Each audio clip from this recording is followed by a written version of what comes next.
mỗi khơi vẽ lan lưới trong chữ anh nó bay bay bình đây tầm rõmแต่lan lưới trong chữ miền ca bà bạ bay bay đây miền ca bà rõm tới miền ca khác lẽ rồi ôi bom mình dậy vì vẽ năng cơ bà bạ khang làng vì phụ ấy xin nhóm chọn mình tan cứ nơi trong chờ vì đôi chị asana bao nhiêu cứ trong chờ behind the scene ហ្នឹងគឺបានទូទៅដល់ក្រៅស្រុកហើយរឿងនេះបើយើងចាប់ផ្ដើមធ្វើការផ្សព្វផ្សាយឲ្យបានទទួលការគាំទ្រពីបងប្អូនច្រើនដែលគាត់ comment ចង់មើលទស្សនារឿងហ្នឹងហើយមានការកក់សម្បត្តិអញ្ចឹងមានតែ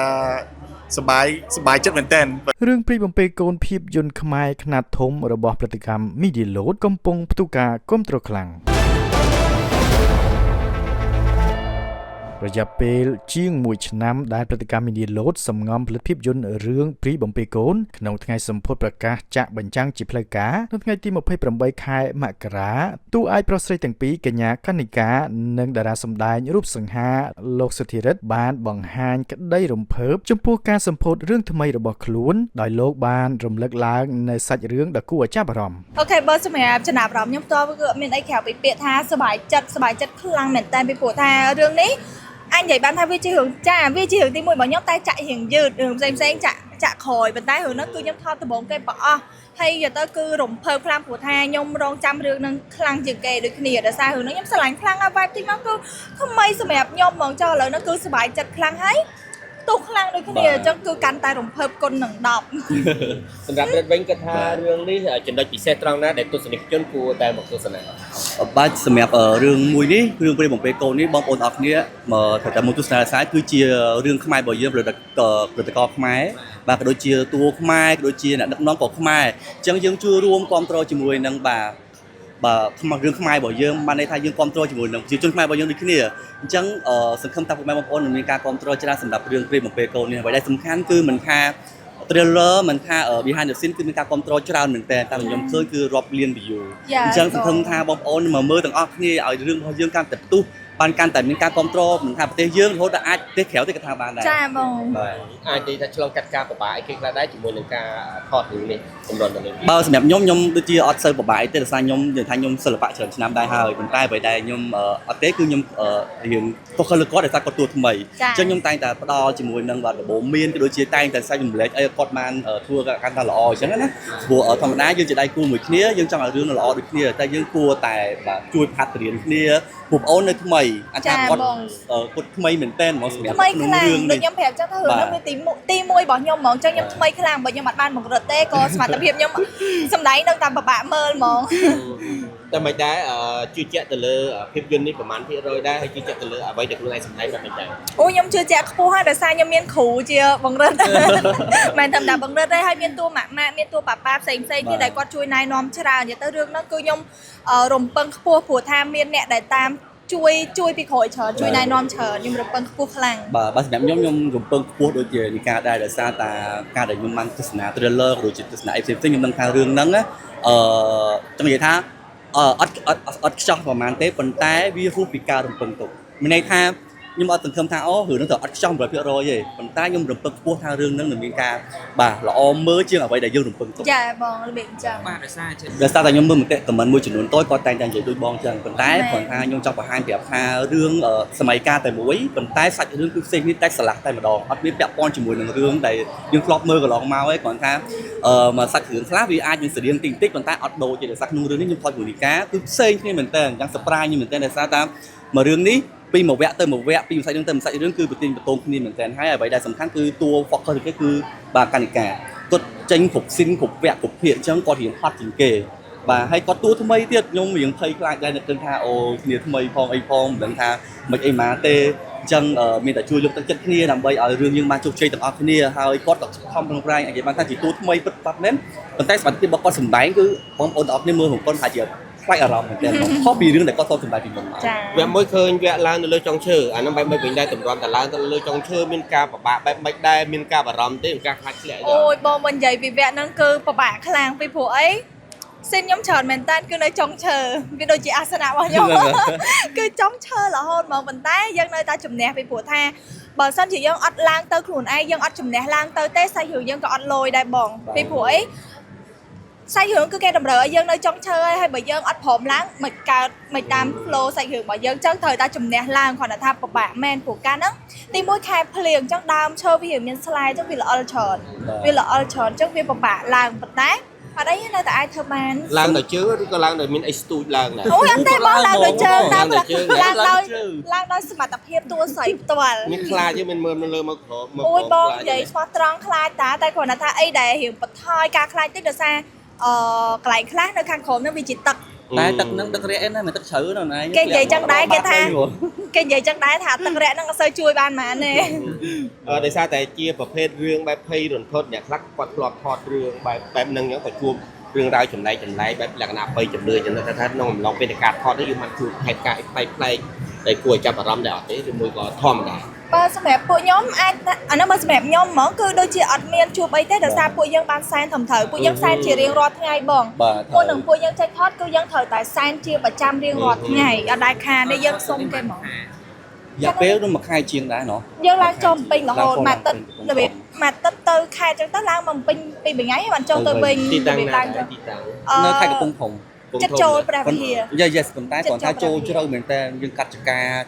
កស៊ូចកាចន្ទីទៅគឺទៅក្នុងភ័យជ្រៅសំបីតែទូសេវាទូរស័ព្ទក៏មានដែរ យើងចេញ គឺដាច់ខ្លាំងពីគេហ្មង ជ្រៅ សំបីតែបន្ទប់ទឹកពេលខ្លះនិយាយថាពិបាកដោយសារយើងនៅក្នុងព្រៃពេលយើងពិបាកបន្តិចទៅដើរឆ្ងាយហើយយើងថតជប់ទៅអីវាតែងតែមានហើយផលវិបាកប៉ុន្តែអ្វីដែលសំខាន់គឺចង់ផ្ដិតយករូបភាពដើម្បីតែថ្មីសម្រាប់ទស្សនិកជនមិនមែនថាចាំបាច់ថារឿងខ្មោចថតដូចបាទមានអីជាប់ដើមចូលជាប់មាត់ទឹកពេកទេយើងត្រូវតទីតាំងណាដែលថ្មីប្លែកហើយបាទហើយក្នុងស៊ីនហ្នឹងបាទឃើញគឺអាស៊ីនដើមឈើហ្នឹងគឺស្អាតមែនទែនដោយសារតែដើមឈើធំនៅលើមាត់ទឹកហើយខ្ពស់ទៀតអញ្ចឹងបាទស៊ីនហ្នឹងគឺល្អសម្រាប់ខ្ញុំចូលចិត្តហើយនីកាក៏លះបង់ច្រើន អូតែខ្ញុំឆ្លាញ់ខ្លាំងបងឆ្លាញ់ទេសភាពនៅក្នុងរឿងហ្នឹងខ្លាំងព្រោះវាដោយសារយើងខំចូលទៅជ្រៅមែនតើតរំដល់អញ្ចឹងទេសភាពប្រកាសជាប្លែកជាងខាងក្រៅទូទៅដូចគ្នា អូខេសូមខាងក្រៅតិចណាពាក់ព័ន្ធទៅនឹងថៃថលដែលយើងធ្លាប់ប្រកួតបកកញ្ញាថៃថលអីដែរហើយឥឡូវហ្នឹងក៏ដោយសារតែចូលឆ្នាំថ្មីមានគម្រោងនៅក្នុងការចូលប្រឡូកដែរអត់ អូបងបើសម្រាប់ខ្ញុំពីមុនខ្ញុំធ្លាប់ជាប់ច្រើនកម្មវិធីដែរទី1ការឆ្នាំ2022ខ្ញុំជាប់ជា Freshie លេខ1ហើយមកដល់ឆ្នាំ2024ខ្ញុំជាប់ជាបវរកញ្ញាលេខ1ដល់ពេល25ខ្ញុំចេញទៅប្រកួតអន្តរជាតិខ្ញុំជាប់លេខ4បងហើយមកដល់ឥឡូវហ្នឹងដូចជាអត់មានកម្រងចូលប្រកួតទេដោយសារឆ្លាញ់ទៅលើវិស័យភាពយន្តចង់ផ្ដោតទៅលើវិស័យភាពយន្តច្រើនជាង គឺថាបើថ្ងៃក្រោយទៅវិស័យភាពយន្តហ្នឹងធ្វើឲ្យយើងល្បីមួយយើងអាចនឹងប្រឡូកសារឡើងវិញបានទេ វាមើលអត់ទៀងបងចិត្តមនុស្សយើងធម្មតាវាប្រែប្រួលទៅតាមស្ថានភាពបច្ចុប្បន្នគាត់ថាបើឥឡូវហ្នឹងអត់ទាន់ចាប់អារម្មណ៍ទៅលើការប្រកួតទៀតទេតែចាប់អារម្មណ៍ទៅលើការថតរឿងខ្ញុំឆ្លាញ់ខ្លាំងទៅលើវិស័យភាពយន្ត តែឥឡូវសុំខាងផងម្ដងដោយសារវិស័យហ្នឹងដែរឬទៅហៀងថានឹងចូលកម្មវិធីសម្រាប់ដែរតែតើដំណឹងនេះបែបមិនដែរ និយាយទៅខ្ញុំអត់តន់បញ្ជាក់ទេដោយសារតែយើងអត់តន់បាន clear ដែរដោយសារតែខ្ញុំមានរវល់ការងារសិល្បៈ intern អញ្ចឹង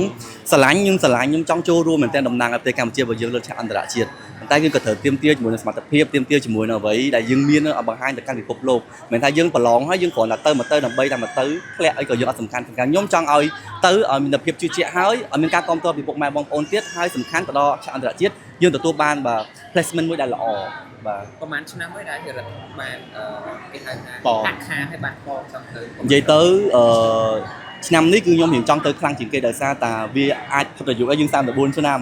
អញ្ចឹងសម្រាប់ខ្ញុំតាំងពីប្រឡងមកខ្ញុំ2010ខ្ញុំប្រឡងនៅប៉ុស្តិ៍សិល្បៈដែលកម្មវិធីប្រឡងលើកទី1សម្រាប់ជីវិតរបស់ខ្ញុំហើយក៏បានជាលេខ2លេខ3អញ្ចឹងតាំងពីនោះមកដែរប្រឡងអីទេអញ្ចឹងក៏ចង់សាកល្បងជាមួយនឹងរសជាតិថ្មីប្លែកៗមិនដឹងថាមានឱកាសទៅប្រឡងដែរអត់ទេខ្ញុំចាក់ស្ដាយតាមពេលវេលាទីសិនបងបាទ អរគុណច្រើន ចាអរគុណបង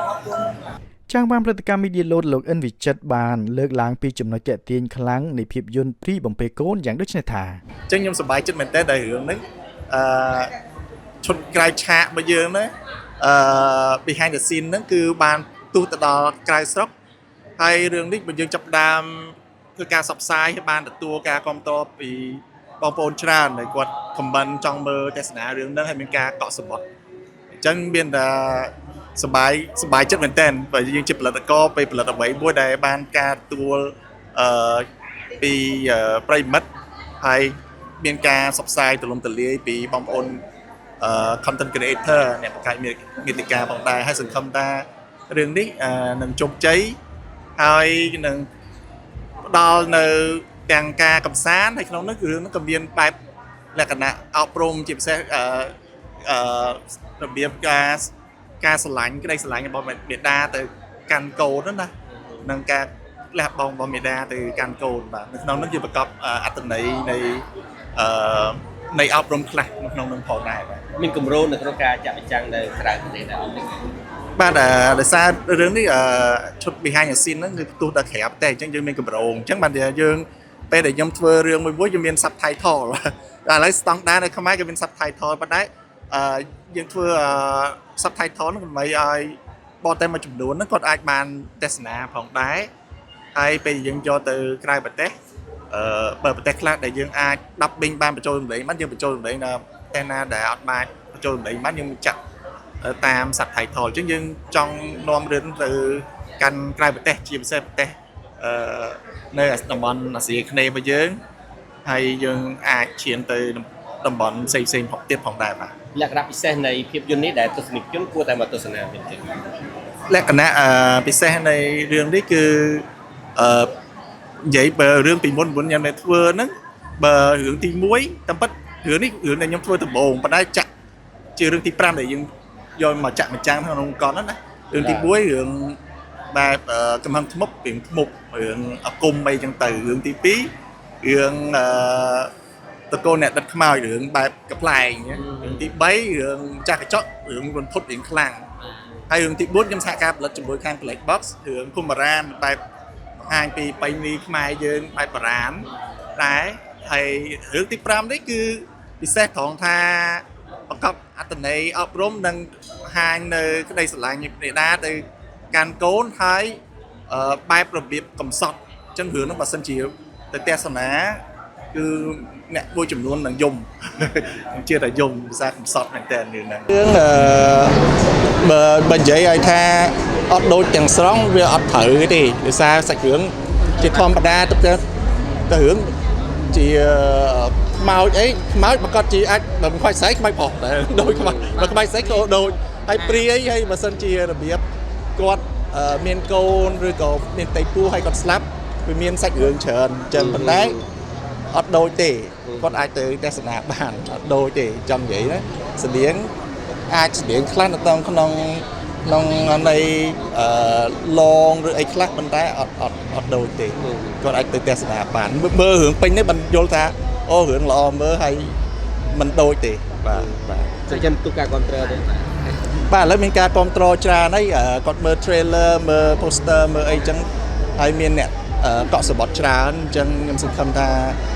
នឹងមានការគ្រប់គ្រងច្រើនហើយអរគុណដល់ប្រិយមិត្តដែលទាំងអស់ដែលបានគ្រប់គ្រងផលិតកម្មខ្ញុំក៏ដូចជាអ្នកបង្កើតមេតិកាដែលបានជួយផ្សព្វផ្សាយទូលំទូលាយហើយជាពិសេសខាង media ដែលជួយផ្សព្វផ្សាយផងដែរបាទនេះជាផ្នែកមួយនៃការគ្រប់គ្រងផ្សាយភាពយន្តខ្មែររបស់យើងបាទតាមពិតរឿងនេះគឺថត7 ឆ្នាំហើយអញ្ចឹងជាការសម្ដែងបើសិនជារឿងដុំជារឿងលើកទី1របស់គាត់មុននឹងគាត់ថតរឿងគាត់ថតបានរឿងភាគបានមករឿងភាគដែរប៉ុន្តែរឿងដុំគឺរឿងទី1របស់គាត់ហ្មងហើយតាមពិត director ដំបូងរៀងបារម្ភដែរថារឿងទី1របស់គាត់តែខ្ញុំគិតថាខ្ញុំជាមនុស្សផ្ដល់ឱកាសហើយគាត់ជាបបរកញ្ញាដែលប្រឡងជាប់នៅថ្នាក់ជាតិទៅហើយអញ្ចឹងខ្ញុំជឿថាគាត់មានដងប្រព័ន្ធនឹងការសម្ដែងអញ្ចឹងពេលសម្ដែងមានការផលលំបាកច្រើនដោយសារជារឿងទី1របស់គាត់ហើយគឺត្រូវលះបង់ច្រើនទៅលើការដូចថាឥឡូវយើងត្រូវឡងលើដើមឈើឡើងដើមឈើដែរ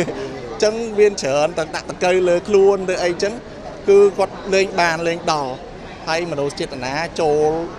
ថ្ងៃមួយថ្ងៃពីរថ្ងៃទៅបោះរៀងពិបាកបន្តិចទៅពេលក្រោយមកគាត់ចូលមនោសញ្ចេតនាដល់ហើយរឿងនេះគឺយើងថតមិនមែនតែ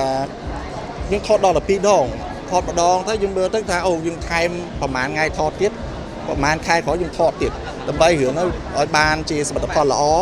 ហើយអាចចូលទីផ្សារប្រទេសយើងបានក៏ដូចជាអាចទទួលទៅខាងក្រៅសម្រាប់ទីផ្សារក្រៅខ្លះផងដែរបាទគួរបញ្ជាក់ថារឿងព្រីបំពេកូននឹងចាក់បញ្ចាំងនៅគ្រប់រោងភាពយន្តនានាទូទាំងប្រទេសកម្ពុជាចាប់ពីថ្ងៃទី29ខែមករាឆ្នាំ2026នេះទៅ